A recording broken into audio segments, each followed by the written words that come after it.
আজ থেকে হাজার বছর আগে এই বাংলার মাটিতে ছিল প্রাচীন সভ্যতা, পাল, সেন আর মোগলদের শাসন।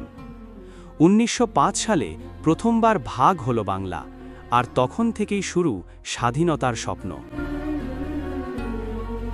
১৯৫২ সালে ভাষার জন্য প্রাণ দিল বীর ছেলেরা রফিক, সালাম, বরকত, জব্বার। বাংলা ভাষা রক্ষা পায়, কিন্তু লড়াই থেমে যায়নি।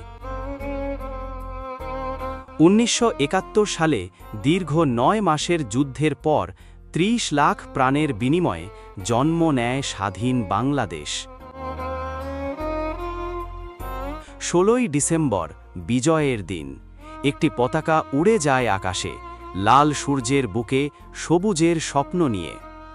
এই ইতিহাস শুধু অতীত নয়, এটা আমাদের গর্ব, আমাদের পরিচয়।